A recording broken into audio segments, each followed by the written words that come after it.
मुकम्मल तौर पर तब्दील करना चाहिए और अफगानिस्तान से मुज़ाकरात करने चाहिए। आप इस हवाले से क्या कहते हैं? देखिए, मैं इस पर राय देने से पहले कुछ फैक्ट्स आपके सामने पेश करना चाहता हूँ। पहली बात तो ये है कि पिछले 2 साल से अफ़गान अबूरी हुकूमत के साथ मुख्तलिफ लेवल्स पर बातचीत और कॉन्टेक्ट जारी है। This is a fact.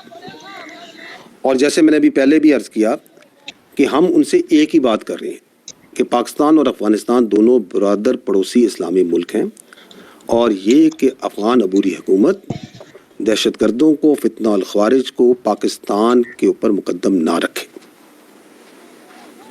ये भी आपको मालूम होना चाहिए कि ये जो बातचीत जिसका आप जिक्र कर रहे हैं, ये बातचीत ना सिर्फ डायरेक्टली हो रही है बल्कि इनडायरेक्टली भी हो रही है, दोस्त ममालिक के ज़रिए भी। और अफ़गान अबूरी हुकूमत को ये बात उनकी ज़मीन से हो रही है, उसको रोके।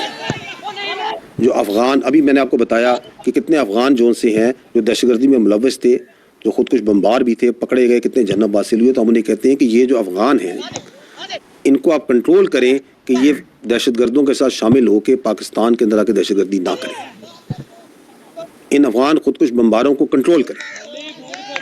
लेकिन अगर इस मुसलसल राब्ते और इस कॉन्टेक्ट के बावजूद अगर अफ़गानिस्तान की सरजमीन में फितना अल ख़वारिज के जो लीडरान हैं, उनके जो तरबीती मराकज़ हैं, उनके जो राब्ते हैं, वो आज़ादी से ऑपरेट होते हैं और रोज़ाना की बुनियाद पर हमारे जो मासूम शहरी हैं और कानून नाफिज करने वाले जो रखवाले हैं, उनका नाहक खून बहाया जाए, तो क्या हम बैठकर ये तमाशा देखते रहें?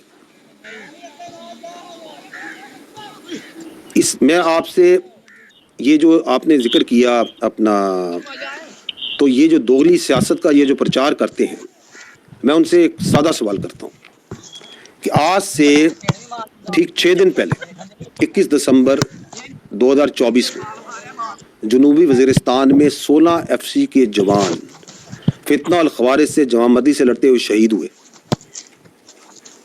क्या उनके खून की कोई कीमत नहीं है? क्या वो इस पाकिस्तान के और वो सब के सब, क्या इस खैबर पख्तूनख्वा के शेरदिल जवान नहीं थे? मैं ये सवाल करता हूं कि 2021 में जब फितना अल ख़वारिज की कमर टूट गई थी, बातचीत के जरिए इनको रीसेटल किया गया और आबाद किया गया। किसने इनको ताकत और दुआम बख्शा? और ये जो फैसले जिनका हम सब इस वक्त खमियाजा भुगत रहे हैं, आप सबको मालूम होना चाहिए कि आपके कानून नाफिज करने वाले रखवाले और आपके जवान रोजाना इन फैसलों की लखाई अपने खून से धो रहे हैं।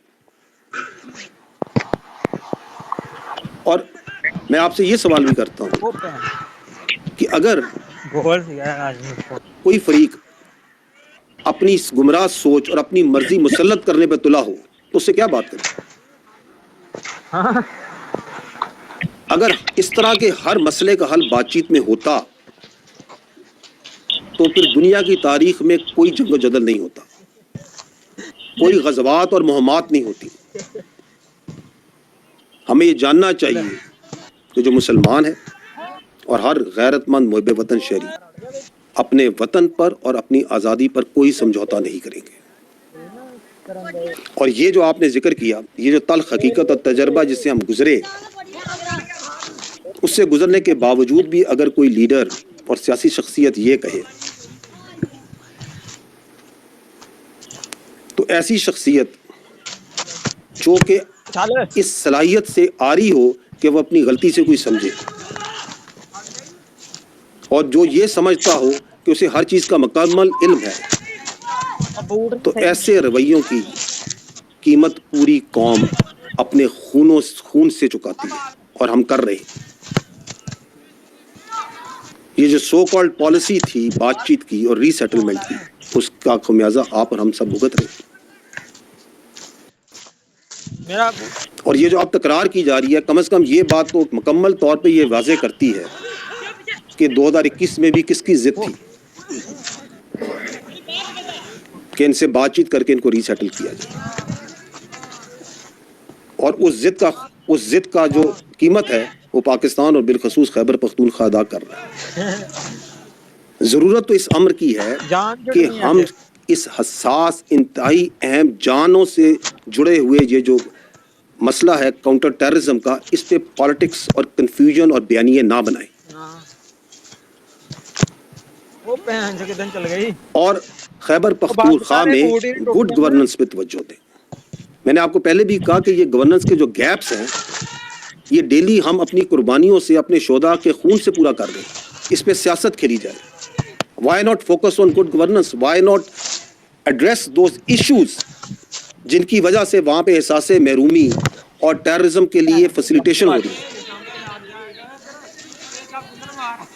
کیونکہ وہ ہم نے نہیں کرنا،